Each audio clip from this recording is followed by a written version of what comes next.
abarcar todo el contenido, pero nada más que oren por esta situación que está pasando América, porque definitivamente la cultura americana, los business aquí que se tiene aquí en América son muy influyentes para México, son muy influyentes creo que para cualquier país que tienen. Entonces, pues esto sí, la verdad,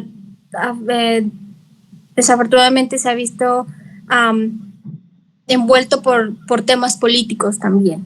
Entonces yo creo que debemos de estar como cristianos, debemos estar muy unidos y no perdernos por lo que este mundo, ¿no?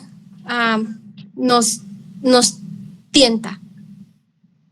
Así es. Yo quiero que pues mantengan eso en su corazón, en sus oraciones, que todos no nos perdamos, ¿no? O sea, que no nos perdamos y que tengamos nuestro objetivo y saber que esto, que lo que estamos viviendo va a ser superfluo, ¿no? O sea, lo que de verdad nosotros debemos estar enfocados es en una salvación eterna. Nuestra salvación no va a estar aquí en el mundo, porque el mundo es mundano, o sea, es muy pasajero lo que vamos a tener aquí, pero sí, lamentablemente es muy triste ahorita toda la situación, porque las personas han estado dividiendo muchísimo ahorita, porque si eres blanco, eres negro, ¿sabes? O sea, entre culturas. Perfecto, vamos a orar entonces por eso. Me gustaría también, si alguien tuviera una petición, la pudiera dejar en el chat. Y bueno, vamos a inclinar nuestros rostros y cerrar nuestros ojos. Gracias, Señor, por todo lo que tú nos das, por tu amor, por tu bondad, Señor, por la oportunidad de estarnos aquí, Señor, una vez más en tu nombre, Señor, porque toda la gloria sea para ti, Señor. Como dice ese salmo, Señor, no a nosotros, oh Jehová, sino a tu nombre da gloria, Señor, que podamos en verdad honrarte, que podamos glorificarte a través de nuestras obras, nuestros hechos, Señor, que este tiempo pueda ser de edificación para cada uno de nosotros, Dios, que abras nuestros oídos, abras nuestros ojos y expongas nuestros corazones, todo lo que hay, Señor, toda esa bondad que a veces creemos que hay, que es falsa, Señor, que solamente en ti hay salvación, Señor, y solamente en tu Hijo Cristo podemos obtener el perdón de pecados, Señor. Gracias te doy por la vida de mis hermanos, porque podemos reunirnos a través de la computadora, Señor, en línea, y somos de diferentes países, Señor, diferentes culturas, algunos diferentes idiomas, pero tú conoces, Señor, que en verdad te necesitamos a ti únicamente, Señor. No necesitamos otra cosa, necesitamos a Cristo y solamente a Cristo, Señor. Gracias, Señor, te doy por la vida de los hermanos en Colombia, en México, en Estados Unidos, Señor. Yo te pido por la vida de Ireris, de su esposo Jacobo, Señor, por su salud y también por la situación que está atravesando pues Estados Unidos, Señor. Sabes que pues muchas de esas cosas pueden influir en los países latinos, Señor. Y pues te pedimos que tú tengas control de cada cosa, Señor, que tú seas pues el que esté completamente en control, Señor. Gracias en verdad por este tiempo y todo esto te lo pedimos en nombre de ti, amado Jesucristo. Amén, Señor.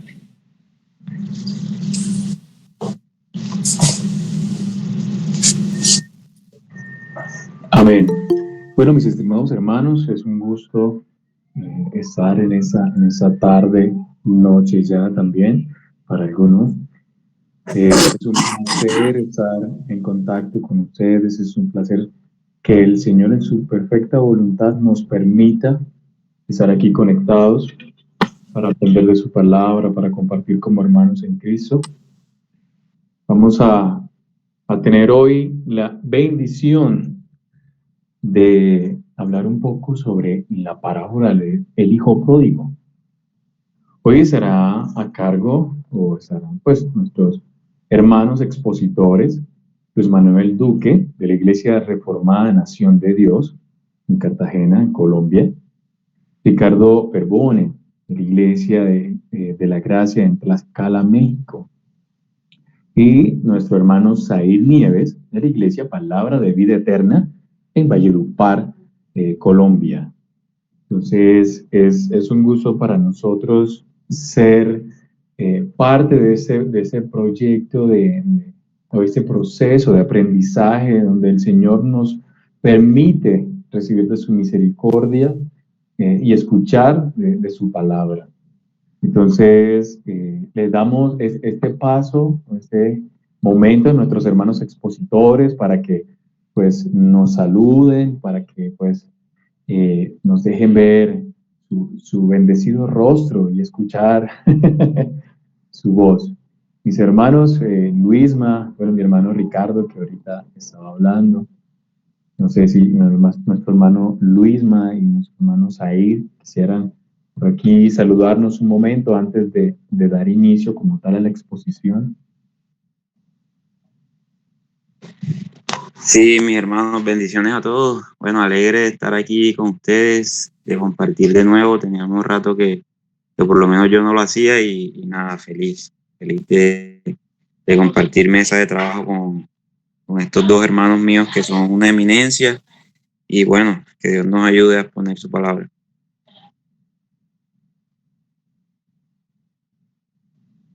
Gracias, mi hermano. Mi hermano Chay, mi hermano Zair Nieves, ¿estás por ahí, manito?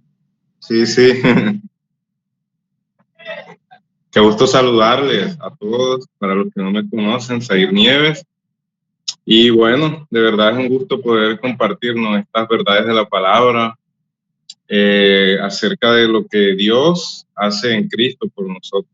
Creo que ese es el punto, uno de los puntos principales de esta parábola. Entonces, nada, esperemos que sea de mucha bendición para ustedes y que el Señor hable a todos nuestros corazones por medio de su palabra.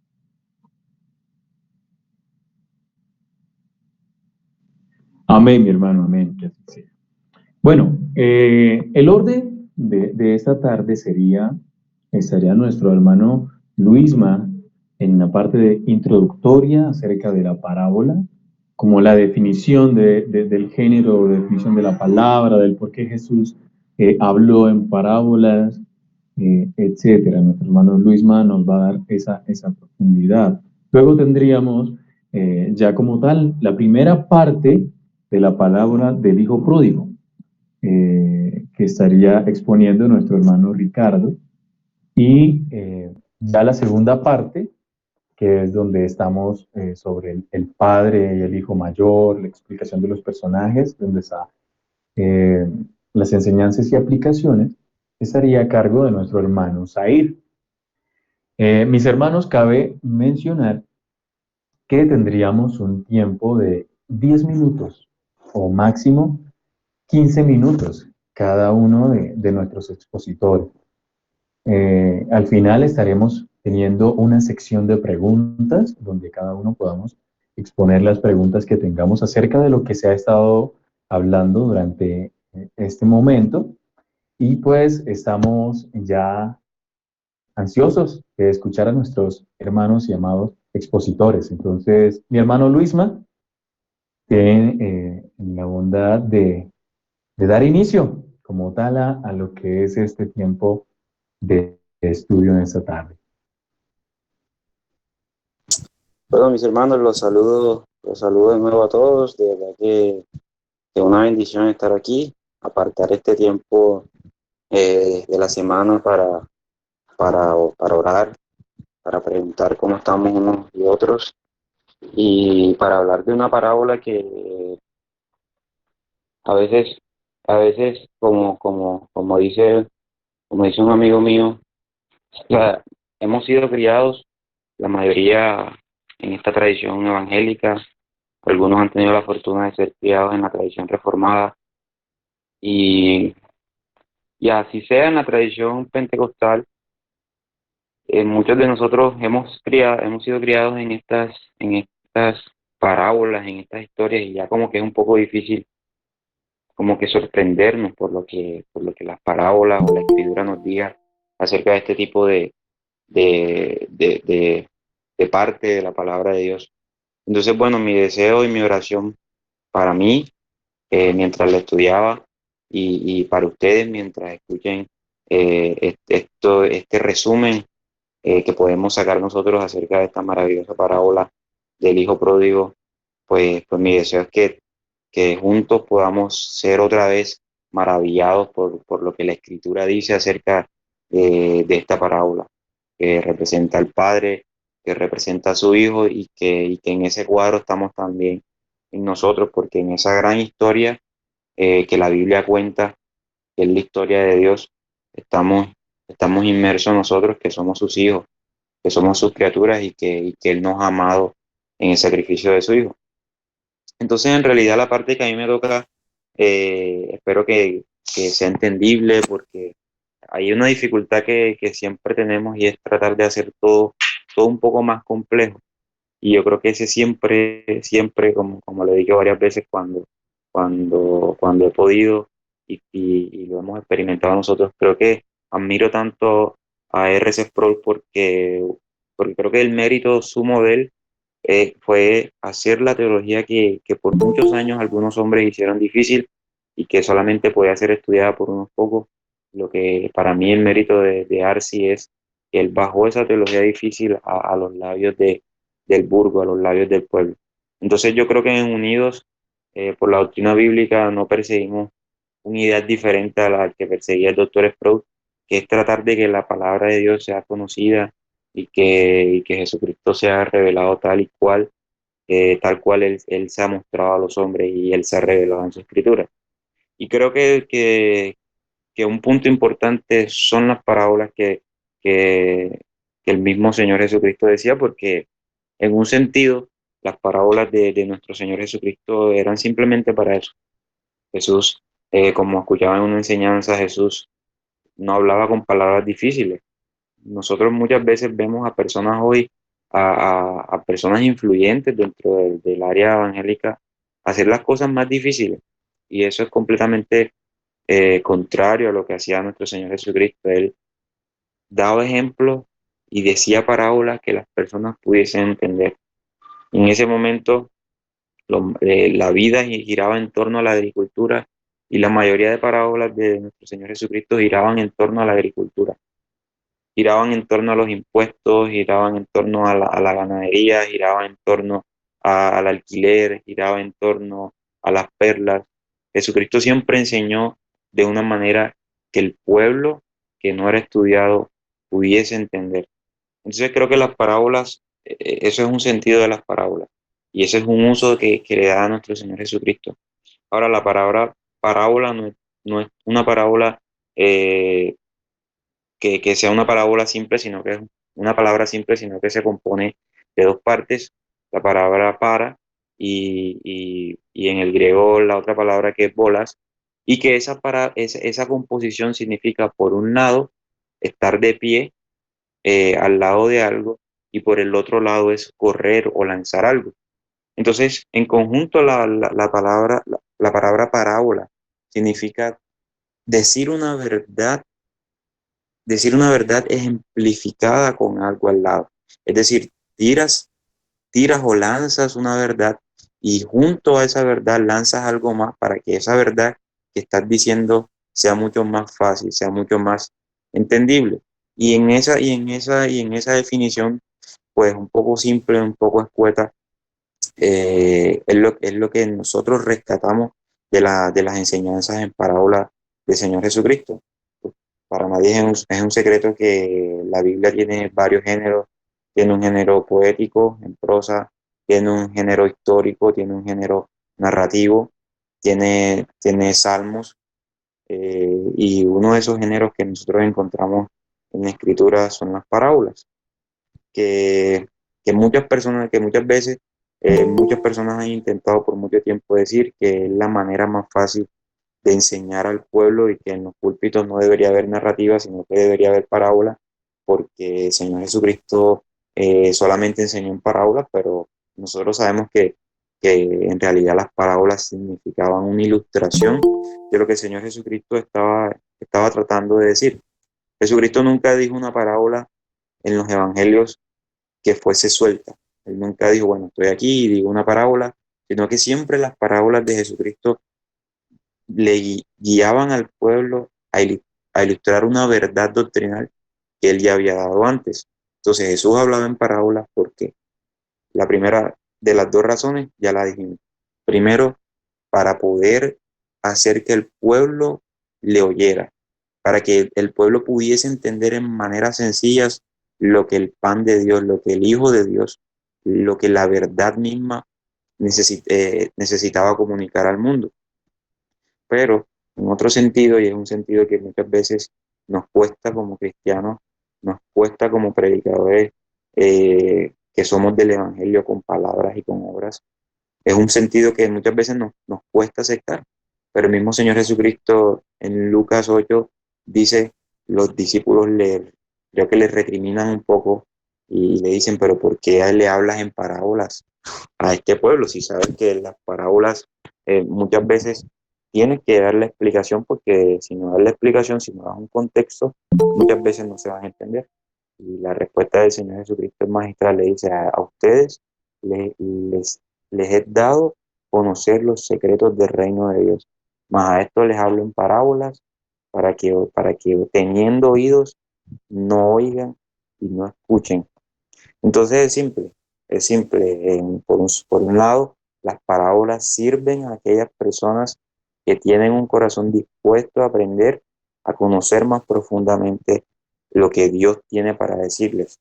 Pero por otro lado, aquellas personas que son arrogantes, aquellas personas que son egoístas, aquellas personas que no consideran que Jesucristo es la verdad, que no consideran que la Escritura es la palabra de Dios, las parábolas de nuestro Señor Jesucristo no hacen otra cosa en esas personas sino cerrarles el entendimiento, no activamente, sino de una manera pasiva, porque ya ellos se han acercado de una manera escéptica a las parábolas del Señor Jesucristo, que en esencia están hechas para que sean lo más entendible posible. Entonces, la parábola como un recurso pedagógico de Jesucristo fue completamente fundamental. En la tradición judaica, las parábolas eran muy poco utilizadas. Creo que de los escritos que nosotros tenemos hoy en día, que Dios nos regala a través de la historia de los rabinos, muy pocas veces las parábolas eran utilizadas por los maestros, pero desde que Jesucristo llega a la tierra y le es necesario, por mandato del Padre, revelar la verdad divina que estaba en él, cuando a él le es necesario hablar en el mismo idioma de los hombres, es imperante para él hablarles en parábolas, porque solamente a través de las parábolas los corazones sedientos de justicia, los corazones que sabían que eran pecadores, los corazones que estaban sedientos por la misericordia de Dios, solamente en esa condición de parábolas era que ellos podían entender el misterio del Evangelio en parte. Entonces es imperante para el Señor Jesucristo hablarles a sus discípulos, hablarles a sus ovejas en parábolas, para que ellos puedan entender. Entonces ya después de eso, en el judaísmo hay una explosión gigantesca de parábolas, porque se entendió que en parábolas era mucho más fácil entender lo que un maestro quería comunicar. Ahora, ¿cuántas parábolas son de la autoridad de Jesucristo? Tenemos muchas en el Nuevo Testamento. Algunas aparecen más específicamente o más abundantemente en el Evangelio de Mateo y las otras en el Evangelio de Lucas, con un enfoque claramente diferente. En el Evangelio de Mateo son un poco más resumidas. Cuando usted tenga la oportunidad de leer todas las parábolas en el Evangelio de Mateo, se va a dar cuenta que Mateo, que Mateo omite muchos sentimientos que están inmersos en las parábolas, y lo hace con una intención específica, porque está escribiendo en un contexto específico y está escribiendo a algunas personas en específico. Entonces él omite muchos detalles, y en ese punto se parece mucho al Evangelio de Marcos, que es un evangelio completamente conciso, que no lo rellena con cosas que para él no aportan al objetivo que él tiene.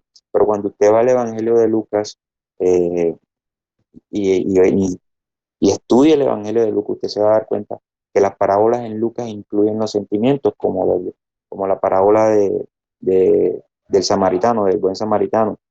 Lucas trata de describir los sentimientos del samaritano por su prójimo, cómo lo cuidó, lo que él hizo, cosa que en Mateo no se ve, pero no es que Mateo lo omita porque no está interesado en los sentimientos que las parábolas tienen, sino que Mateo tiene un objetivo específico, y es demostrar que Jesucristo es Rey, mientras que Lucas tiene un un objetivo a perseguir, y es demostrar que el Hijo de Dios ha venido al mundo y que Jesucristo, el Mesías, es el Hijo declarado de Dios. Entonces creo que las parábolas nos hablan muchísimo acerca de quién es Dios, pero sobre todo nos hablan muchísimo acerca del reino que Dios ha traído a la tierra. Y hay una cosa importante, y no quiero que dejemos de resaltar esto. Hay una cosa importante en las parábolas en la Biblia, y quizás aquí nos apartamos un poco acerca de las parábolas de Jesús y nos vamos a ese otro libro que tiene bastantes parábolas, que no es otro que el libro de Apocalipsis. Y para poder interpretar las parábolas del libro de Apocalipsis y las parábolas de nuestro Señor Jesucristo, una cosa que tenemos que hacer es no acercarnos al texto con la intención de sacar a cada símbolo un significado. Muchas veces las parábolas del Señor Jesucristo tienen muchos, muchos símbolos, pero esos símbolos no sirven para una correcta interpretación. O sea, no sirve tomar esos símbolos como interpretando cada significado de esos símbolos, porque muchas veces, si no es la mayoría de las veces, en las parábolas de nuestro Señor Jesucristo y en las parábolas que están en la Escritura, la parábola apunta hacia algo en específico, y el simbolismo que está alrededor de esa parábola apunta a ese objetivo. Entonces muchas veces nosotros nos vemos a nosotros como que, bueno, ¿qué significan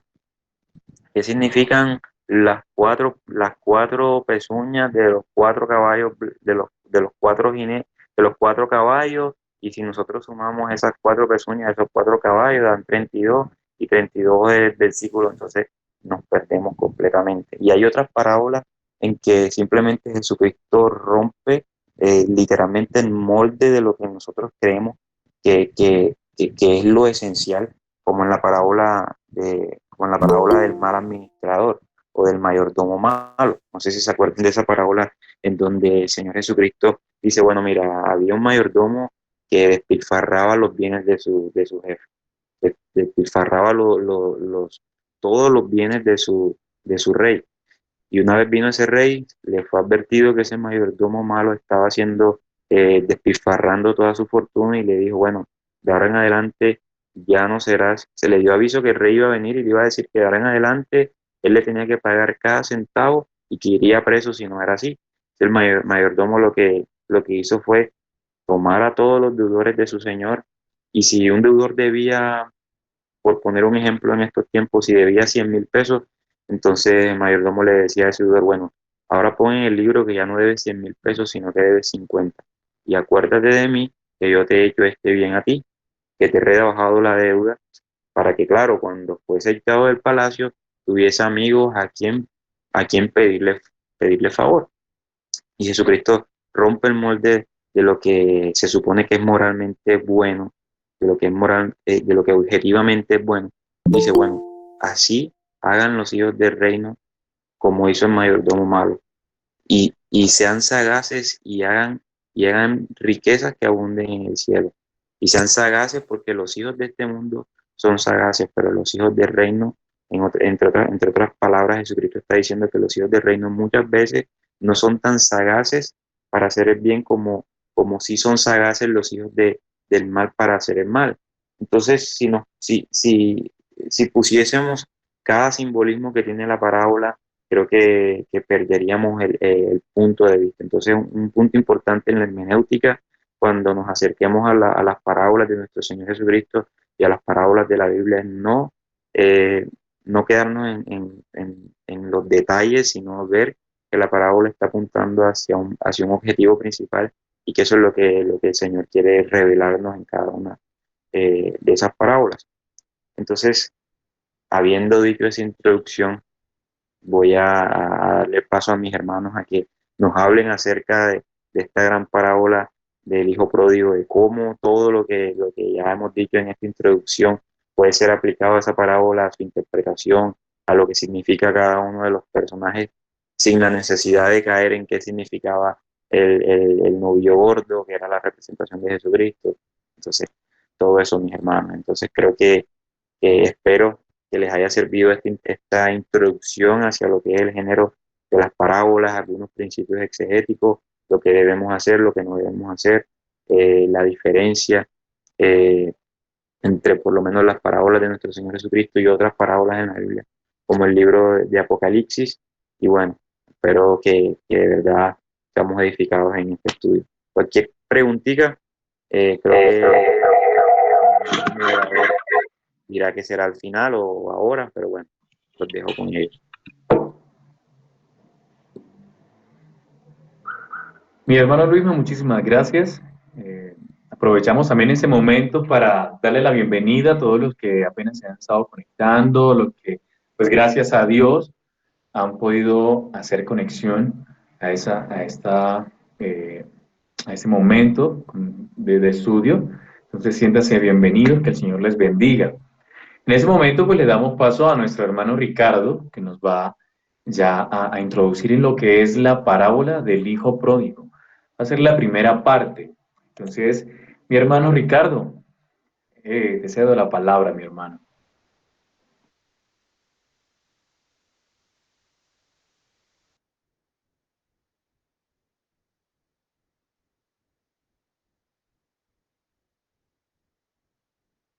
Perdón, todos me escuchan, es que me sacó, pero ya, estoy de vuelta. ¿Me escuchan todos? Sí, mi hermano, claro que sí. Ok, perfecto. Bueno, es un privilegio poder estar con ustedes esta tarde, poder compartir un poco acerca de esta parábola que pues es bien conocida, ¿no? En realidad, pues creo que muchos de nosotros la hemos escuchado varias veces o al menos yo que tuve la bendición de crecer en un hogar cristiano, pues era algo que constantemente nos contaban, incluso hay películas, hay algunos libros ilustrados, eh, pero bueno, creo que cada vez cuando nosotros profundizamos, cuando nosotros escudriñamos y minamos la Biblia, pues entendemos muchas cosas que pues nunca habíamos visto antes, ¿no? Entonces quisiera, primero que nada, que diéramos lectura, si me acompañan a Lucas 15, por favor, si tienen sus Biblias por ahí o si no, solamente pues vamos a escuchar la palabra de Dios. Bueno, Lucas 15, me gustaría iniciar con el versículo 1 y 2 solamente y posteriormente ya del 11 al 32. Entonces voy a leer brevemente el primer y segundo versículo, ya que es relevante en lo que vamos a platicar ahorita un poco. Dice, se acercaban a Jesús todos los publicanos y pecadores para oírle, y los fariseos y los escribas murmuraban diciendo, este a los pecadores recibe y con ellos come. Entonces, ese es el versículo 1 y 2, y ahora llegamos hasta el versículo 1. Y bueno, la parábola del hijo pródigo también dijo, un hombre tenía 2 hijos, y el menor de ellos dijo a su padre, Padre, dame la parte de los bienes que me corresponde, y les repartió los bienes. No muchos días después, juntándolo todo, el hijo menor se fue lejos a una provincia apartada y allí desperdició todos sus bienes viviendo perdidamente.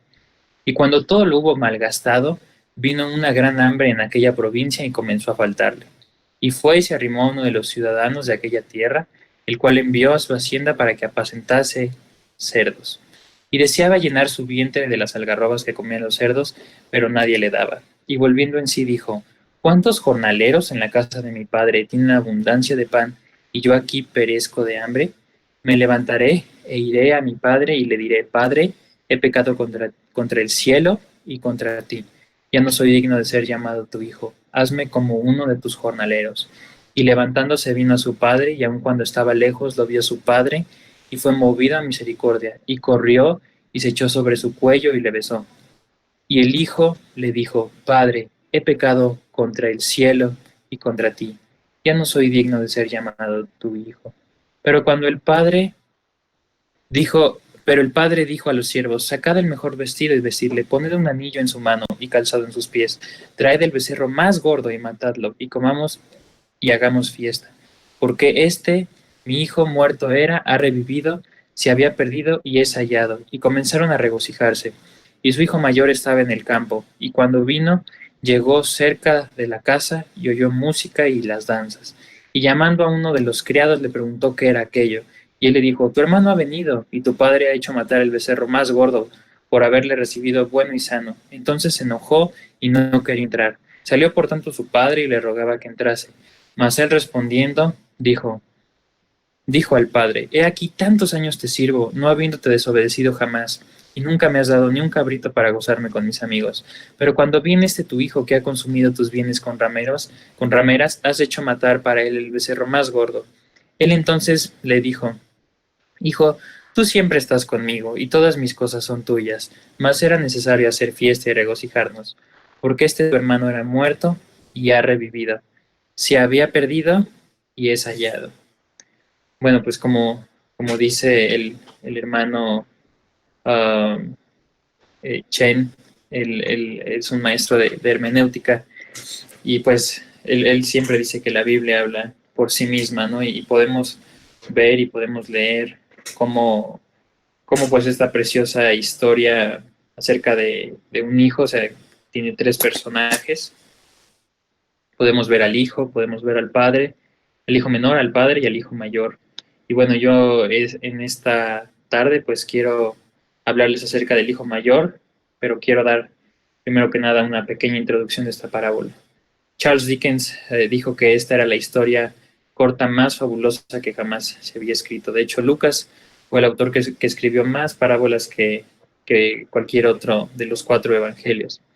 Ahora, pensando un poco en el contexto histórico, Jesús estaba de camino a Jerusalén durante los últimos meses de su vida terrenal. Él estaba decidido a ofrecerse en sacrificio perfecto por el pecado y morir en la cruz por todos nosotros. Él venía a cumplir su comisión principal, él sabía lo que venía y pues el fin de eso era la redención de los pecadores. A través de esta historia, bueno, y a través de su ministerio, Jesús siempre trazaba una línea entre el evangelio y la justicia, que era pues la autojustificación, que era por la ley, ¿no? Que era como los fariseos se justificaban por sus obras. En cambio, él lo hacía por gracia. Pero entonces las personas obviamente no podían concebir la idea de que Dios pudiera perdonar y pudiera ser tan misericordioso, ya que ellos estaban acostumbrados a guardar leyes, a guardar las apariencias.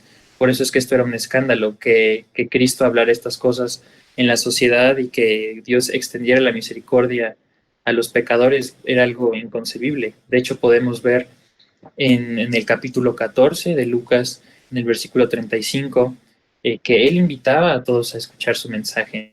Y por eso es que les pedí que leyéramos los primeros dos versículos, porque podemos ver cómo los publicanos y los pecadores eran los que se acercaban a escuchar el mensaje, mientras los escribas y los fariseos estaban murmurando, estaban enojados, porque ellos eran hipócritas, ellos se autojustificaban, ellos no entendían a lo que Jesús había venido, porque en realidad en el capítulo 15 podemos ver tres parábolas, y las tres parábolas hablan de un tema en común, y el cual es el gozo cuando un pecador se arrepiente. En realidad ellos no entendían a lo que Jesús había venido, solamente se autojustificaban a través de sus obras, a través de la ley, y pensaban que eso era lo correcto. Por eso es que estaban enojados, los fariseos y los escribas. Ahora, podemos hablar del hijo menor. Podemos ver que la idea principal de la parábola, um, la palabra principal, pródigo, significa despilfarro, falta de moderación, exceso y libertinaje. El hijo menor es una imagen viva del proceso del pecado y como siempre este parece traer placer, pero el fin es destrucción y perdición completamente. Vemos que el hijo va hacia el padre y pide su herencia y podemos entender cómo de por sí esto es algo desagradable, el hablar de una herencia, porque pues esto sucede cuando un ser querido muere y éste decide dejarte algo, y para esa sociedad no era algo ajeno. La herencia se daba cuando el padre moría, entonces cuando el hijo viene hacia el padre era como decirle, deseo que estés muerto, o sea, en verdad no te quiero en mi vida, o sea, no me importa que estés en mi vida, yo quiero que me des lo que a mí me corresponde, exigiendo verdaderamente, deshonrándolo culturalmente. Eso era una deshonra muy, muy fea, muy severa, y él además él quebrantó el mandamiento de honrar a su padre y a su madre. Pues era cuando un hijo repudiaba a un padre de esta forma, era casi imposible que todo regresara a la normalidad, que el hijo volviera a alcanzar su posición en la familia. El hijo exige esta parte y el padre toma la decisión de dividir los bienes, uh, demostrando ahí el profundo amor que él sentía por su hijo. Entonces este hijo menor se va a una tierra lejana, se va a una tierra gentil, dejando su fe, dejando su cultura, dejando todo, porque pues obviamente si Jesús lo estaba hablando en un contexto judío, pues se da a entender que pues él era judío, ¿no? El hijo menor. Entonces pues se fue a una tierra lejana, a una tierra pagana, en donde pues se cometían muchos más pecados y más abiertamente, ¿no? Después él entró en ruina porque pues todo lo que se le dio, pues lo gastó, lo malgastó, lo despilfarró. No sé qué otras palabras usan allá en Colombia, pero aquí en México pues dices que despilfarras cuando gastas todo, ¿no? Y bueno, posteriormente vemos cómo después de esto hubo hambre, ¿no? Y aquí me gustaría hacer un paréntesis, ¿no? El hijo no encontró lo que él buscaba, el hijo creyó que él iba a obtener gozo, que él iba a obtener placer, pero en realidad su camino fue hacia la destrucción y esto es lo que hace el pecado en nuestras vidas. El pecado promete satisfacción, el pecado obviamente va a prometer gozo, pero en realidad vemos que eso va a ser siempre lo contrario, siempre va a haber consecuencias destructoras. El hijo pródigo creyó que él podía levantarse por su cuenta y que podía salir de este problema. Y esto es algo muy común cuando a veces como creyentes pecamos o cuando los pecadores, o cuando, sí, la forma común de los pecadores es huir de Dios en lugar de acercarse a Dios. El hijo pródigo obtuvo un empleo cuidando, bueno, incluso menciona el pastor John MacArthur que esto ni siquiera era un empleo como tal, ¿no? Solamente era algo para poder ni siquiera subsistir, ¿no? Algo que pues apenas pudo conseguir, inclusive lo vemos más adelante, o sea, él ni siquiera era considerado un jornalero era alguien que trabajaba por un salario al día, ¿no? Entonces él ni siquiera era como un jornalero, él cuidaba cerdos y su hambre llegó, su ruina llegó a tal punto que él anhelaba comer el alimento de los cerdos. Él de verdad cayó lo más bajo posible, él tocó fondo y él estaba de verdad hambriento, estaba fuera de sí. Y pues esto obviamente era algo muy repugnante, o sea, cuando tú estabas en ese punto para el contexto cultural judío, pues era algo muy, muy fuerte, ¿no? Entonces, esta parte es muy interesante, cuando el hijo vuelve en sí, se da cuenta, eso es fundamental, ¿no? Él se da cuenta de todo lo que había hecho, ¿no? O sea, del haber deshonrado a su padre, del haber adelantado a tantas cosas, del haber gastado tanto dinero, él se da cuenta y él es cuando dice, ¿cuántos jornaleros en casa de mi padre tienen abundancia de pan? Y aquí yo perezco de hambre. Me levantaré e iré a mi padre y le diré, Padre, he pecado contra ti y contra el cielo, hazme como uno de tus jornaleros. El hijo pródigo se arrepintió y no solamente todo un plan superficial como muchas veces nosotros lo hacemos, como muchas veces nosotros nos podemos arrepentir con conveniencia. Él verdaderamente tuvo un arrepentimiento genuino y no lo hizo para querer reconquistar su herencia, para querer reconquistar a su padre. Simple y sencillamente él entendió que había pecado principalmente contra Dios, porque él dice contra el cielo, y él había pecado también contra su padre. Y ese es el ejemplo que nosotros podemos tener. Él creyó que a través de la libertad, del pecado y de poder hacer lo que él quisiera, iba a obtener tanto gozo, pero él se halló en una jaula. Él en realidad se halló esclavo.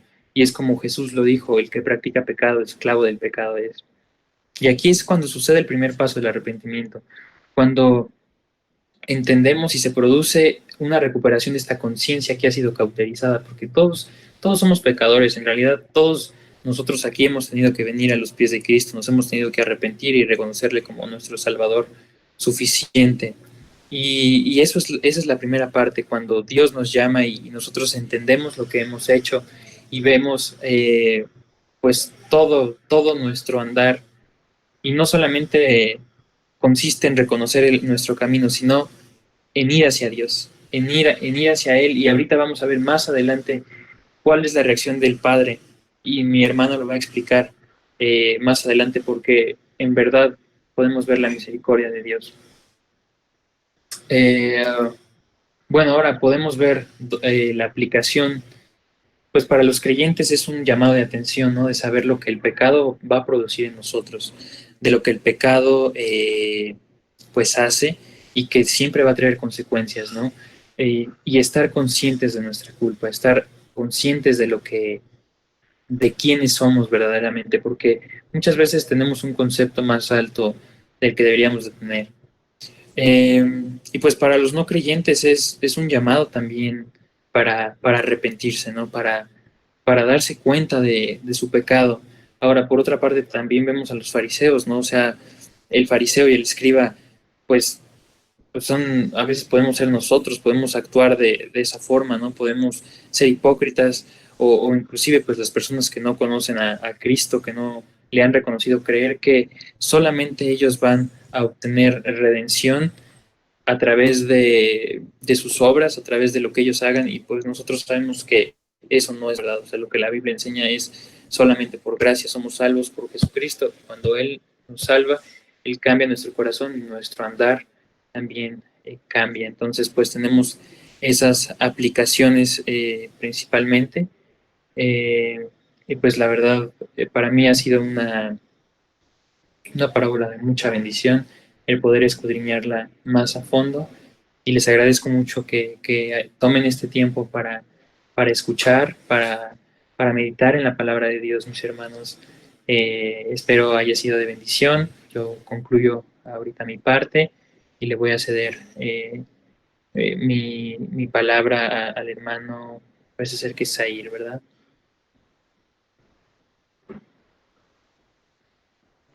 Así es, mi hermano Ricardo, muchísimas gracias.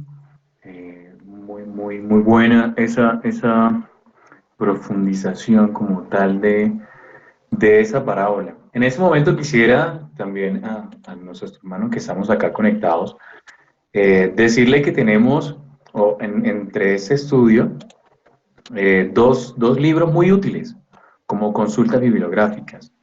Entre ellos está, bueno, son de nuestro hermano y pastor John MacArthur, Memoria de dos hijos, la historia tras bastidores de un padre, dos hijos y un asesinato escandaloso.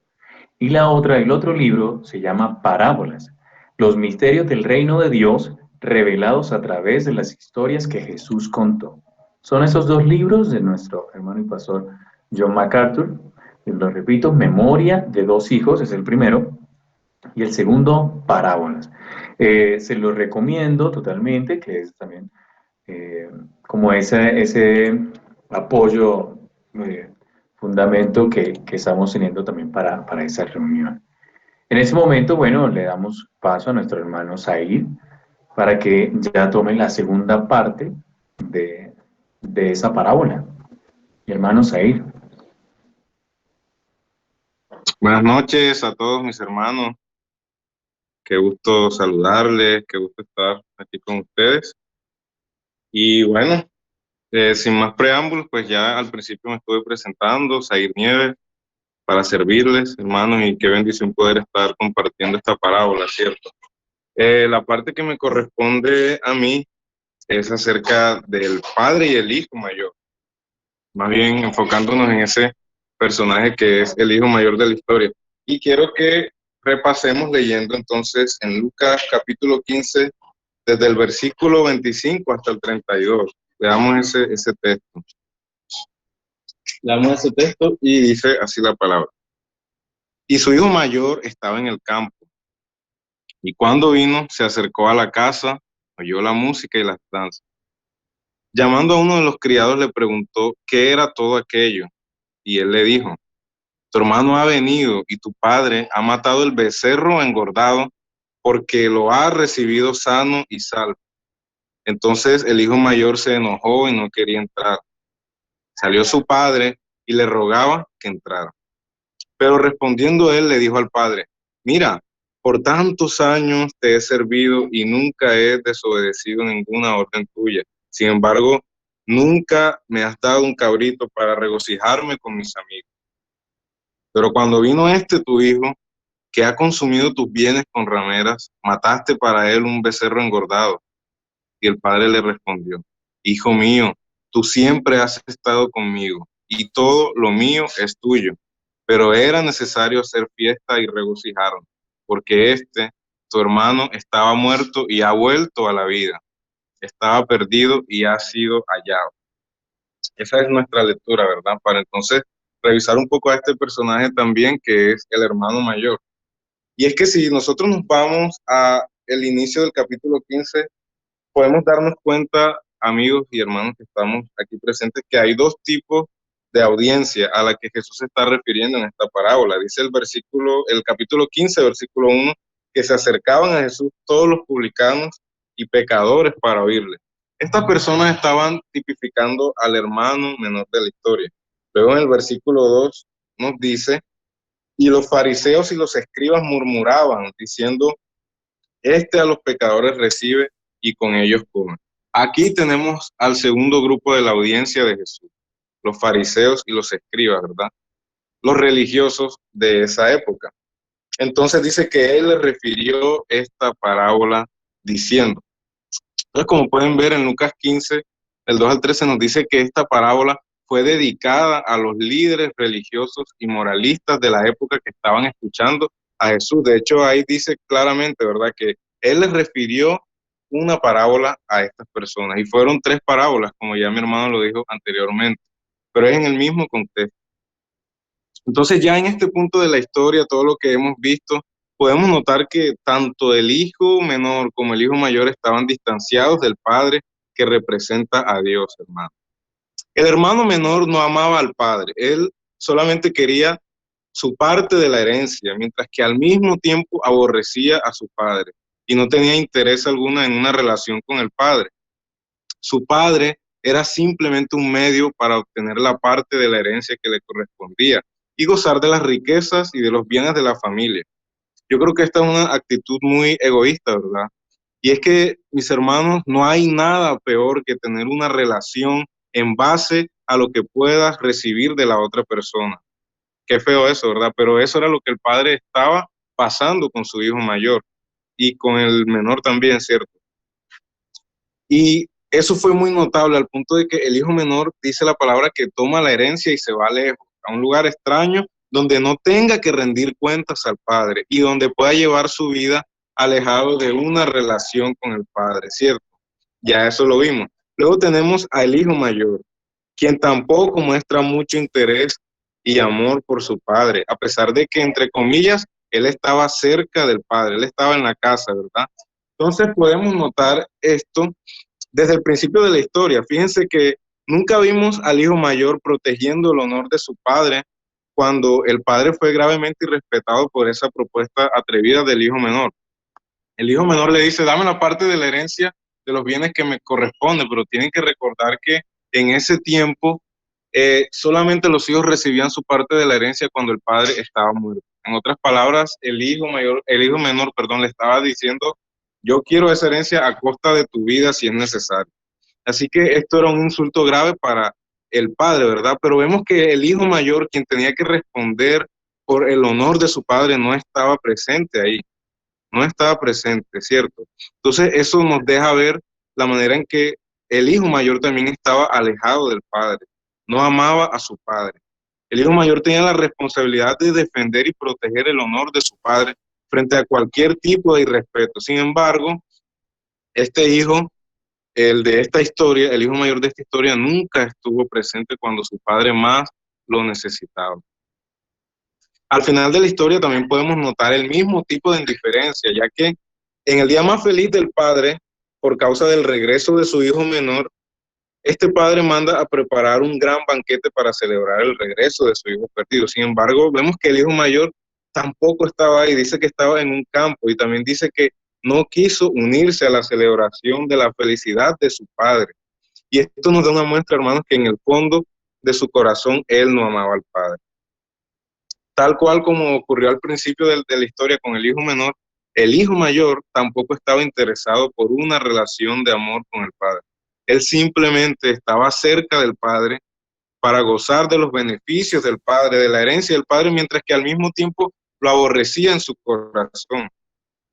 Fíjense, el hermano menor obtiene el dinero y los beneficios de su padre siendo muy malo, arrebatando y demandando su parte de la herencia para luego irse lejos. Mientras tanto, el hijo mayor quiso quedarse con los beneficios de su padre y el dinero de su padre siendo bueno, quedándose en casa, siendo complaciente y muy obediente, mientras que en lo profundo de su corazón aborrecía a su padre. Y esto nos deja una primera enseñanza muy importante, hermano, y es que hay dos caminos. Tú puedes escoger dos caminos para alejarte de Dios y para convertirte en el propio controlador de tu vida, antes de dejar que Dios sea quien controle tu vida. Y el primer camino que usted puede tomar es el camino del hijo menor. Usted puede ser muy malo, muy rebelde, antimoral y abiertamente aborrecedor de Dios. Ese puede ser un camino. El segundo camino que usted puede tomar es ser como el hijo mayor, muy bueno, religioso. Usted puede ir a la iglesia, usted puede ser fiel con sus ofrendas y hasta hacer su devocional en las mañanas, pero estar en la misma condición que el hijo menor. Dos caminos donde obtienes lo que quieres de Dios, mientras que al mismo tiempo rechazas a Dios. Y este proceder era típico de los fariseos de la época, de los moralistas, a tal punto que Jesús en una ocasión citó Isaías para referirse a ellos, cuando dijo en Mateo 15, versículo 8, este pueblo de labios me honra, pero su corazón está lejos de mí. Entonces tú puedes ser sumamente religioso y al mismo tiempo decir en tu corazón, debido a mi bondad, debido a que yo soy bueno, Dios debe bendecirme y responder a todas mis oraciones. Dios debe llevarme al cielo porque yo soy bueno. Y amigo que me escuchas, cuando tú haces esto, estás diciendo que eres tu propio Salvador, que tus obras, que tu bondad te darán un lugar en el cielo y que debido a tus propios méritos, entonces te has ganado el favor de Dios. Pero por mucho que creas que esto te salvará, pronto te darás cuenta que estás en un grave error, en el error del hijo mayor. Así que entonces retomemos, ¿verdad? Las dos historias. No importa qué tan lejos te vayas y qué tan dependiente te quieras volver del padre, como el hijo menor, tarde que temprano te darás cuenta lo necesitado que estás de una relación con el padre, más allá de simplemente buscarlo por los beneficios que él te pueda dar, para después irte y desperdiciar, malgastar, despilfarrar todas las cosas que Dios te ha dado por su misericordia. Y no importa qué tan ocupado estés en los asuntos de la casa del Padre, no importa qué tan moral seas, no importa qué tan complaciente y obediente creas que seas, a menos que tengas una relación genuina con el Padre, tú vas a estar tan perdido y necesitado de salvación como el hijo menor. Entonces, al final de la historia, vemos que el Padre pide a sus dos hijos que entren en el banquete, que es la salvación.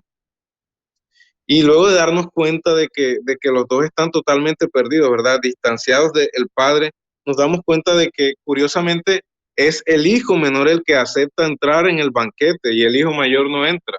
Este hijo que al principio era rebelde y todo lo demás, al final se arrepiente y entra en el banquete a gozar y a disfrutar con el Padre, mientras que el hijo mayor no lo hace. Qué curioso eso, ¿verdad?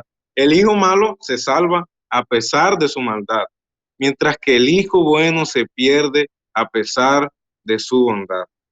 Eso me estaba recordando a Mateo capítulo 21, versículos 28 al 31, que donde Jesús le refiere una corta parábola a los fariseos también, y él les dice, pero ¿qué os parece? Un hombre tenía dos hijos, y llegándose el primero le dijo, hijo, ve y trabaja hoy en la viña. Y respondiendo él, le dijo, no quiero, pero después se arrepintió y fue. Y llegándose al otro, le dijo lo mismo, pero él respondió y dijo, yo iré, Señor, yo iré. Y al final no fue. Entonces Jesús les dijo, ¿cuál de los dos hizo la voluntad del Padre? Ellos le respondieron, el primero. Y Jesús les dijo a los fariseos, en verdad os digo que los recaudadores de impuestos y las rameras entrarán en el reino de Dios antes que vosotros. Qué tremendo eso. A pesar de que el primer hijo de esta parábola protestó y dijo que no iría, al final se arrepintió y fue. Pero a pesar de que el segundo hijo mostró una actitud obediente, entre comillas, a la hora de la verdad, a la hora de las acciones, no quiso hacer la voluntad del Padre. Qué tremendo, ¿verdad? Entonces, en el versículo 29 el hijo mayor nos da la razón por la cual él rehúsa a entrar en el banquete de su padre. El versículo 29 nos dice: mas él respondió y dijo al padre: he aquí tantos años te sirvo, no habiéndote desobedecido jamás, y nunca me has dado un cabrito para gozar con mis amigos. Fíjense, el hijo mayor se perdió no a pesar de su bondad, sino a causa de su bondad. Eso fue lo que él dijo: yo te he servido tanto, padre, todos estos años, nunca te he desobedecido, y tú no haces lo que yo quiero. Él estaba cargado de justicia propia, y su arrogancia y su proclamación de bondad fue lo que terminó alejándolo del gran banquete, de disfrutar del gran banquete, mis hermanos. Entonces, si el evangelio no se trata de ser religioso, si el evangelio no se trata de cuánta bondad tengamos en nosotros mismos, entonces, ¿de qué se trata? Y quiero ilustrárselos con una frase de Tim Keller. Él responde a esta pregunta formulando lo siguiente. Y él dice: la religión opera bajo el principio de yo obedezco, por lo tanto soy aceptado. Mientras que el evangelio opera bajo el principio de yo soy aceptado por los méritos y la obra de Cristo. Por tanto, yo obedezco. Qué diferencia, ¿verdad? Entonces, nuestra permanencia y aceptación en Dios no debe estar basada en nuestro desempeño. Y eso es lo que Jesús trataba de decirle a los fariseos por medio de la actitud del hermano mayor. ¿Ok? Tu permanencia en Dios no está basada en tu desempeño, más bien debe estar basada en el desempeño perfecto de Cristo. 33 años cumpliendo la ley de Dios a cabalidad. Tu permanencia en Dios debe estar basada en la obra de Cristo, en su perfecta obra, que te es imputada cuando tú pones toda tu confianza en Él y pones tu esperanza en Él solamente, mis hermanos. Entonces, la historia contada en esta parábola finaliza con el padre rogándole al hijo mayor que entre en el gozo del banquete que se ha preparado. Y aunque no tenemos un desenlace en la parábola, sabemos que el hijo mayor nunca entró en el banquete. Pero, ¿por qué lo sabemos? Lo sabemos porque el hijo mayor en la historia es tipo de los fariseos, hermanos, orgullosos, que nunca aceptaron el llamado de Jesús a abandonar su justicia propia, su sistema religioso de justicia propia, y entrar en el gozo de la salvación. Por eso sabemos que esta parábola concluye así. Estos fariseos y estos religiosos siguieron su propio sistema de salvación por obras. Rechazaron a Jesús, quien es la imagen misma del Dios invisible, y lo clavaron en una cruz. Entonces, la pregunta final que yo te hago en esta noche es: ¿harás tú lo mismo? ¿Tomarás tú el mismo camino que estos fariseos? Y el llamado que Jesús te hace es: despierta. Así como el hijo menor, dice la palabra que él se vio en su pecado y él dice que volvió en sí. De la misma manera, Dios te llama a que despiertes y que corras a la casa del Padre, donde hay abundancia de pan. Gracias, mis hermanos, y que Dios les bendiga.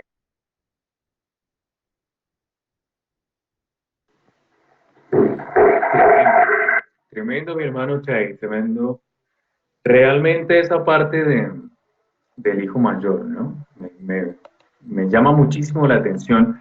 Incluso también lo que está en el libro de Dos hijos de John MacArthur, donde dice en uno de esos fragmentos: el hermano mayor resulta estar tan perdido y esclavizado, sin esperanza el pecado, como estuvo su hermano, solo que no lo admitía a sí mismo ni a los demás.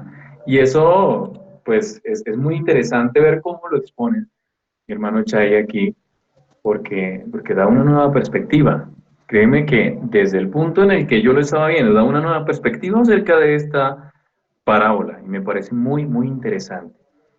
Entonces, te agradecemos mucho, mi hermano, por tomarte el tiempo, así como nuestro hermano Ricardo, nuestro hermano Luisma, por tomarse el tiempo también de preparar ese estudio de esa parábola, ¿no? De disponer de su tiempo en el Señor para el servicio, para la gloria, para dar gloria a la gloria de Dios a través de este estudio.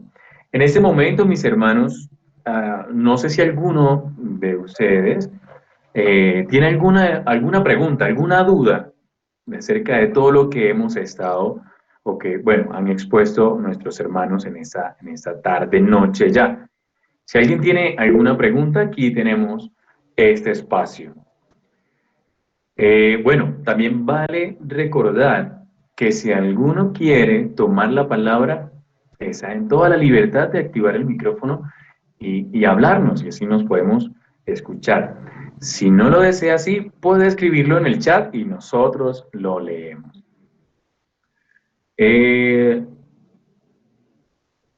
Nuestro hermano Mateus Ruiz nos comparte acá. Podemos creer que una parábola solo debe tener la interpretación para la que fue creada, es decir, lo que Cristo quería enseñar con ella. ¿O crees que Dios puede enseñarte múltiples cosas en una misma parábola para diferentes áreas de tu vida? Eso es una... bueno, sin ignorar su significado original, ¿sí? Esa es una pregunta, mi hermano Mateus, que no sé si alguno de nuestros expositores quisiera decir algo al respecto de lo que se escribe aquí en el chat. Bueno, a mí me gustaría mencionar algo acerca de eso. No sé qué recordar, ¿sí me escuchan? ¿Me escuchan? Sí, mi hermano, te escuchamos. Ok, perfecto. Bueno, o sea, lo que tenemos que recordar es que la Biblia solamente tiene una interpretación, ¿no? Cuando podemos ver la cadena dorada, ¿no? Que es la intención del autor y el receptor, ¿no? Entonces, pues solamente tiene una interpretación, pero creo que sí puede tener, dar múltiples enseñanzas a la vida de... Sí me pueden escuchar, es que me siento un poco trabado.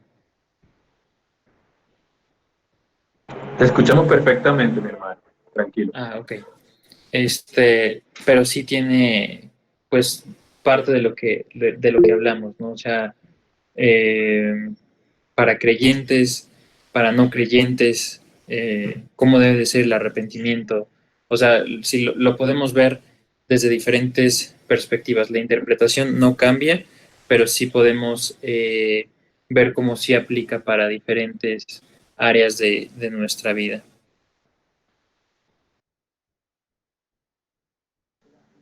Gracias, hermano Ricardo. ¿Alguien más tiene alguna duda, alguna pregunta o algo que quisiera comentarnos también acerca de lo que se habló esta noche? Si alguien quisiera, pues, o se siente que quiera compartirnos algo, tenga algún comentario. Buenas noches. Si me alcanzan a escuchar. Buenas noches, mi hermano. Claro que sí. Te escuchamos perfectamente. Mucho gusto, un placer volver a estar con usted nuevamente. Ya hacía un tiempo, ya lo estaba extrañando, porque hacía un tiempo que no nos reuníamos pues a compartir la palabra del Señor. Bueno, en primer lugar, rescatar que fue muy edificante la enseñanza. De verdad, a mí me conmovió escuchar, bueno, la exégesis que mis hermanos hicieron y ver la profundidad y el sentido tan profundo que tiene esta parábola en cuanto a lo que es la gracia, la misericordia y el amor de Dios. Y quería rescatar la unidad, quería, aportar lo siguiente, y es la unidad de la Escritura en cuanto a este tema de lo que es la gracia infinita de nuestro Señor. En primer lugar, bueno, esta parábola la podemos comparar con los dos encuentros que Jesús tuvo con Nicodemo y con la samaritana, en donde Nicodemo podríamos darle el rol del hijo mayor y a la samaritana podríamos darle el rol del hijo menor. Entonces vemos los dos extremos, tanto la persona que vive una vida inmoral, vive un ateísmo práctico, y vemos el moralista, el que confía en su propia justicia, el que confía en sus propias obras, en el que cree que por guardar la ley, cumplir los mandamientos, se va a ganar el cielo. Y eso me hace recordar mucho el libro de Job. Una vez vi un estudio del libro de Job, de por qué Dios permite el sufrimiento a Job. Y Job era justo en todos sus caminos, todo lo que Job hacía era ante los ojos de los hombres era justo, pero Dios le estaba mostrando a Job a través de esa prueba de lo insignificante que es el ser humano y de lo insignificante que son las obras del ser humano en comparación con la gloria de Dios. Entonces es una enseñanza para, bueno, para las personas que de pronto sienten que sentimos, porque yo también lo sentí mucho tiempo, confiaba mucho en mis obras, confiaba mucho en mi propia justicia. Yo decía, bueno, yo no soy tan malo como otras personas, yo no he violado, yo no he cometido asesinato, yo no le he sido infiel a mi esposa, pero me di cuenta de que mi actitud era, ahora estando en este tiempo de pandemia, de que mi actitud era más de un fariseo, mi actitud era más muy farisaica, en el sentido de que confiaba demasiado en mis obras y no podía ver la gravedad o lo grande que era mi condición caída delante de Dios. Entonces quería hacer ese aporte de que la Biblia siempre nos muestra esos dos extremos del hombre, tanto el pecador que practica el pecado abiertamente, como el que confía en sus propias obras y en su corazón cree que sus obras son suficientes para ganar el cielo. Y quiero cerrar mi intervención citando también esta dualidad que presenta la Escritura en el libro, en la carta a los Romanos, cuando el apóstol Pablo expone del capítulo 1, versículo 18 en adelante, al ser humano que practica el pecado abiertamente, que rechaza la justicia de Dios totalmente, que abiertamente.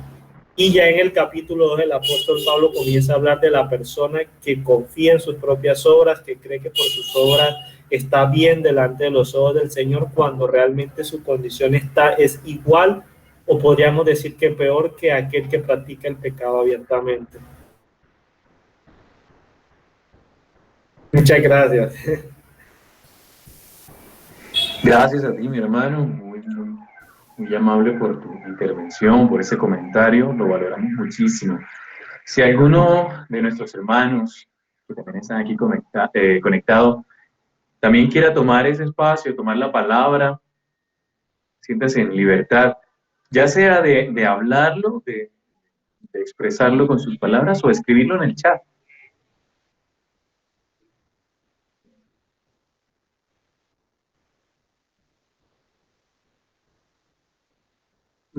Hermana Ireris, creo que no te escuchamos. No sé si soy yo, pero creo que no escuchamos. No, no se oye.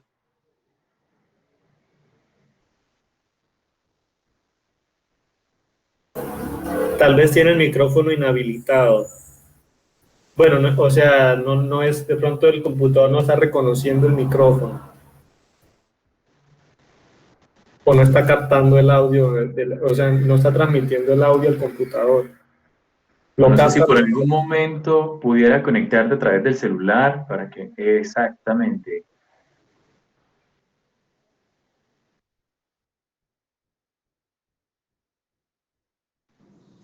Perdón, ¿me escuchas? Ahora sí.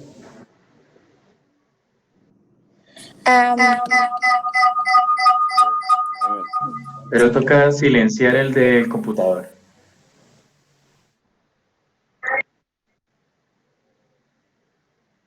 Listo, ahora sí. Perdón, ¿me escuchan ahorita? ¿Me pueden escuchar ahora? ¿Me escuchan? Sí, claro. Sí, te escuchamos. Pues, como les estaba comentando, que cuando nosotros estamos yendo tras la palabra tras la palabra de Dios, y eso me hizo recordar ahorita los pasajes que, que Dios es nuestro Salvador, que no hay otro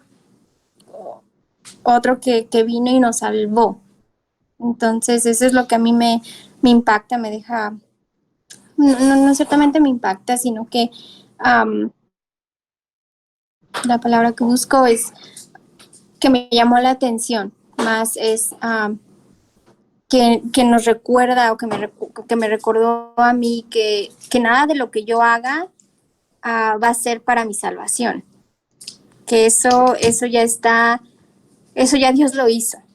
O sea, eso ya, por eso Dios mandó a su único hijo a morir en la cruz para que nosotros fuéramos salvados.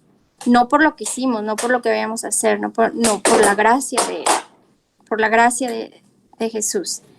Entonces, la gracia de Dios. Entonces, eso a mí en lo personal me recuerda, me hace recordar mi salvación, porque antes yo vivía en base a lo que yo hacía para ganar el amor de Dios, para ganar, de cierta manera yo tenía en mi cabeza esa creencia de que yo siendo buena, respetando la palabra de Dios, Dios me iba a querer de esa manera, haciendo que, como lo dice aquí en su palabra, que Dios, o sea, es conocido como el amigo de los pecadores.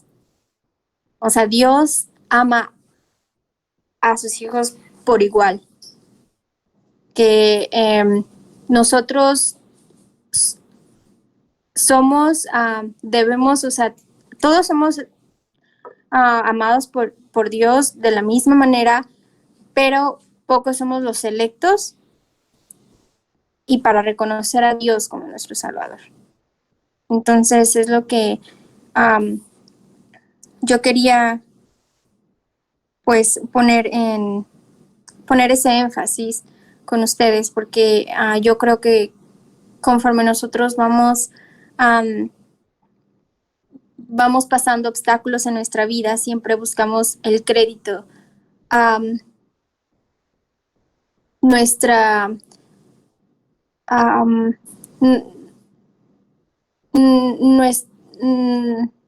Darnos a nosotros mismos el crédito, our righteousness, como que nosotros somos muy buenos y que todo lo que estamos haciendo es para nosotros quedar en bien, porque dice, bueno, yo hice esto, pero los méritos van a ser míos, y olvidando que todo lo que vamos a hacer, todo lo que estamos haciendo es para la gloria de Dios, no para nosotros, porque nosotros pues no somos nada ni merecemos nada de lo que tenemos, y que todo lo que tenemos es por Dios. Y también otra cosa que quiero hacer énfasis es que Dios conoce nuestros corazones. No hay nada que nosotros podamos ocultarle al Señor, aún así viniendo a nosotros con las mejores intenciones, pero si nuestro corazón no está en Dios, eso no va a estar tomado en cuenta, porque quizá nuestra mejor intención, como aquí como lo veíamos en el hermano mayor, era ganar algo a cambio. Y eso es muy visto en nosotros, que a veces hacemos cosas para ganar otras cosas a cambio. No lo hacemos desinteresadamente como Dios lo hizo y como Dios lo hace siempre. Dios, como lo vuelvo a decir, Dios mandó a su hijo sabiendo que lo íbamos a traicionar, sabiendo que iban a dudar de él, sabiendo que nosotros que no lo merecíamos. Él lo mandó y él sabía que iba a morir. Entonces, pues es increíble que nosotros lo que hagamos el Señor siempre va a saber la intención de nuestros corazones. Y es por eso que siempre Él siempre nos da lo que nosotros necesitamos, no lo que nosotros queremos. Porque si nosotros viviéramos de lo que nosotros queremos, estaríamos perdidos en el pecado. Entonces era lo único que yo quería recalcar y también pasar Efesios capítulo 1, versículo 3, que dice: bendito sea el Dios y Padre de nuestro Señor Jesucristo, que nos bendijo con toda bendición espiritual en los lugares celestiales en Cristo. Pues otra vez, como que esto, o sea, las bendiciones las tenemos por su gracia, no por lo que nosotros hacemos. Y es lo que les quería yo compartir. Gracias, hermana Iris. Le agradecemos mucho por ese comentario, realmente muy valioso. Nuestro hermano Elliot quería comentar algo. Hermano. Buenas noches a todos. ¿Me pueden escuchar bien? Perfecto. Muchas gracias. Bueno, aprovecho la oportunidad para agradecer a todos por su asistencia, por acompañarnos hoy. Hay personas que ya habían estado con nosotros desde el inicio de estas transmisiones y otras que se agregaron hoy. Y bueno, le damos muchas gracias a Dios por sus vidas y por este espacio que podemos tener para compartir todos, que realmente es de mucha edificación para nosotros, y como equipo de Unidos por la Doctrina Bíblica agradecemos su asistencia y su permanencia durante la sesión para acompañarnos como siempre lo hacen. A mí me gustaría agregar algo sobre el sentido fundamental de las parábolas. Como seres humanos tenemos la tendencia a estar llenos de inquietudes, de dudas, de preguntas. Creo que todas las preguntas que un ser humano pueda tener no van a poder ser respondidas. Es decir, si nosotros, por ejemplo, vamos donde un maestro de la palabra y vamos donde él con la expectativa de que resuelva cada una de nuestras inquietudes, bueno, probablemente resuelva la mayoría, pero, o sea, ¿quién puede resolver todas las inquietudes del corazón del hombre? Bueno, precisamente la palabra, ¿no? Pero cuando se trata del esfuerzo humano por la verdad, podemos a veces errar en la búsqueda de la verdad, cuando de alguna manera nosotros torcemos los fundamentos que hay en la escritura para su propia interpretación. Entonces, en cuanto al simbolismo, a mí me gustaría agregar que el simbolismo es un rasgo fundamental de la parábola, pero no es el único rasgo de la parábola en sí. Por ejemplo, cuando nosotros vemos la parábola, en realidad lo que Cristo está haciendo es revelar misterios, asuntos que habían estado velados acerca del reino de los cielos, y lo que Él hace es quitar el velo y dejar ver a las personas a quienes corresponde esa información acerca del reino de los cielos. ¿Y por qué es tan importante? Bueno, precisamente porque estas verdades corresponden a esas personas que pertenecen al reino de los cielos.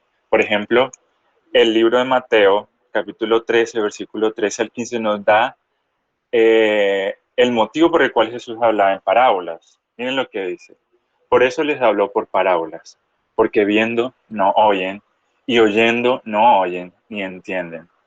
De manera que se cumple en ellos la profecía de Isaías, que dijo: de oído oiréis y no entenderéis, y viendo veréis y no percibiréis. A continuación dice: porque el corazón de este pueblo se ha engrosado, y con los oídos oyen pesadamente, y han cerrado sus ojos, para que no vean con los ojos, y oigan con los oídos, y con el corazón entiendan, y se conviertan, y yo los sane.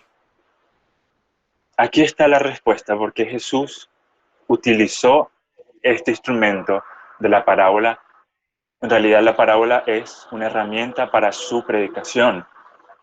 Él nos quería enseñar todas estas cosas a través de parábolas y bueno, están destinadas a unos cuantos porque precisamente lo que acabamos de leer dice que la gente no quiere entender, no quiere percibir, aunque tenga la verdad frente a sus ojos.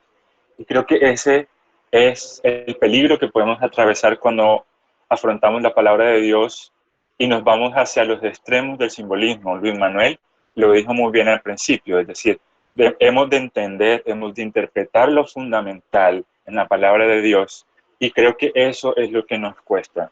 No sé si les ha pasado que a veces asistimos a una conferencia, queremos aprender sobre un tema y actualmente es algo que sucede. O sea, nos cuesta cuando leemos un texto descifrar cuál es la idea principal. Nos cuesta decir, bueno, en realidad, fuera de todas las arandelas, fuera de todo lo que pudiéramos decir acerca de este texto, en realidad lo sencillo y llano y directo y lo verdadero y lo fundamental, lo esencial, lo que realmente importa es esto y esto. Cada vez nos cuesta más. No sé si a ustedes, pero bueno, es lo que yo veo en la sociedad, es lo que yo veo también en el panorama contemporáneo de la enseñanza cristiana. Es decir, nos vamos por todos los alrededores de las enseñanzas bíblicas y no llegamos realmente al punto directamente, ni al punto primeramente. Entonces es esto lo que yo les quería hablar acerca de la interpretación de las parábolas.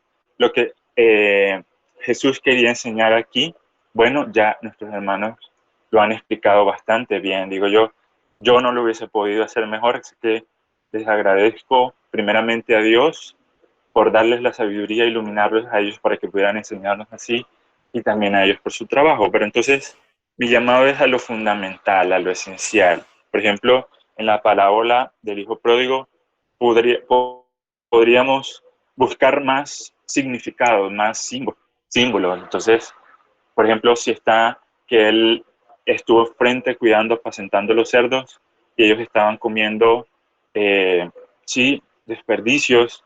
Y bueno, si el cerdo es un símbolo de impureza, entonces él estaba viviendo bajo impureza. No, en realidad lo que se refiere ahí es que él llegó a tal condición que eso era una gran pobreza, en el sentido que queramos verlo, si me hago entender. Entonces, era eso a lo que quería hacer un llamado. Y para finalizar, me gustaría concluir con un fragmento de Charles Spurgeon que dice así: El Salvador sabía lo que quería decir cuando hablaba. Algunas personas, cuando hablan, no saben lo que dicen. Y cuando un hombre no se hace entender lo que quiere decir, por lo general, es porque él mismo no sabe el significado de lo que dice. El habla confusa suele ser el resultado de un pensamiento confuso. Si los hombres piensan en nubes, van a predicar de las nubes. Pero El Salvador nunca habló en ese estilo que fue una vez tan común en nuestros púlpitos. Un estilo importado de Alemania que era demasiado turbio y nebuloso, aunque algunos pensaron que era maravillosamente profundo y marcada intelectualidad. Sin embargo, no hay ni una sola oración de este tipo en toda la enseñanza de Cristo. Él era el más claro, el más directo y más abierto de todos los oradores. Sabía lo que quería decir y sus oyentes también lo sabían. Es cierto que los judíos de su época no comprendieron algunas de sus enseñanzas, pero esto se debía a que la ceguera judicial había caído sobre ellos. La culpa no estaba en la luz, sino en los ojos nublados de ellos. Vaya a su enseñanza y vea si alguien más ha hablado de manera tan simple como él lo hizo. Un niño puede entender sus parábolas. Hay en ellas verdades ocultas que son un misterio incluso para los discípulos personalmente por Cristo. Pero Cristo nunca desconcertó a sus oyentes. Él les hablaba como un niño. Él nunca dejó a un lado la simplicidad de la infancia, a pesar de que tenía toda la dignidad de la hombría totalmente desarrollada. Él siempre manifestaba sus sentimientos y lo que pensaba. Jesús habló de lo que estaba en su mente en simple y claro lenguaje que los más pobres de los pobres y los más bajos de los bajos que estaban ansiosos por escucharle. Así concluye la cita de Spurgeon, y qué buen recordatorio que nosotros, si pensamos bien, somos los más pobres de los pobres espiritualmente hablando, y que damos muchas gracias a Dios por revelarnos su palabra santa, en la cual podemos aprender y ser edificados a través de ella. Muchas gracias.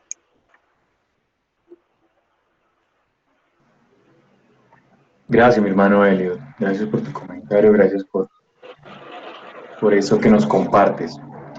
Mis hermanos, bueno, es el momento en que debemos ser ya despedidos. No sé si alguien tenga algo que decirnos, algún comentario o alguna pregunta para culminar. Ya estamos en el tiempo para dar por culminado esta reunión. Agradecemos muchísimo su asistencia, agradecemos muchísimo que se hayan tomado el tiempo para conectarse y aprender juntos de la palabra del Señor. Les recomendamos también, como hermanos en Cristo, que podamos compartir la publicidad que se le hace a esta reunión. Si tenemos amigos, si tenemos en nuestras redes, si podemos compartirlo, siéntanse en la libertad para que muchos más de nuestros hermanos y amigos también puedan hacer parte de esta reunión. Les agradecemos muchísimo, que el Señor les bendiga. Vamos a orar para ser despedidos y bueno, seguimos siempre con el corazón agradecido a Dios porque es Él el que nos permite estar reunidos en esta noche. Inclinemos nuestros rostros. Señor Dios Todopoderoso, Rey de la gloria y de la honra, ante ti nos acercamos y te damos muchísimas gracias por ese tiempo, por ese momento que nos has permitido, Señor, en el que escudriñamos tu palabra, en el que aprendemos de ti. Gracias por nuestros hermanos expositores, Señor, gracias por su tiempo, por su disposición, gracias por su servicio a Jesucristo. Gracias, Señor, porque entregan ese tiempo, Señor, como sacrificio a ti, como alabanza, como adoración, Padre. Estamos obedeciendo a tu palabra, estamos haciendo lo que nos ordena en tu palabra en Josué 1:8, que nunca sea parte de nuestra boca este libro de la ley, sino que de día y de noche meditemos en él para poner en práctica lo que está escrito. Entonces así haremos prosperar nuestro camino y todo lo que hagamos nos saldrá bien. Queremos adorarte, Señor, con todo lo que hagamos y que nuestras acciones den gloria a tu gloria. Permite, Señor, que tu iglesia en general sea entendida, Señor, en esos tiempos y que podamos obedecerte a ti más que obedecer a los hombres. Que seamos prudentes en todo tiempo y que siempre estemos orando los unos por los otros. Te bendecimos a ti, Rey de Gloria. Te damos honra y honor. En el nombre poderoso de Cristo Jesús. Amén y amén. Mis hermanos, un fuerte abrazo. Que el Señor los bendiga y los proteja. Que su mano poderosa y de bendiciones esté con ustedes, guardándoles y protegiéndoles en este tiempo en el que estamos de cuarentena en algunos de esos lugares. Que el Señor les bendiga.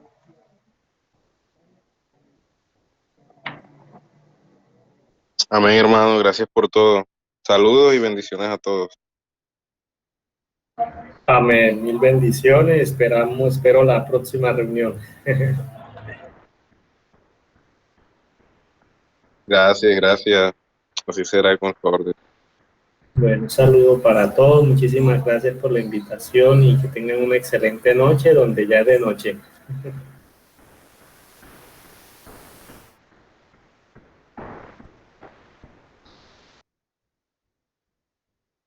Hasta luego, mis hermanos.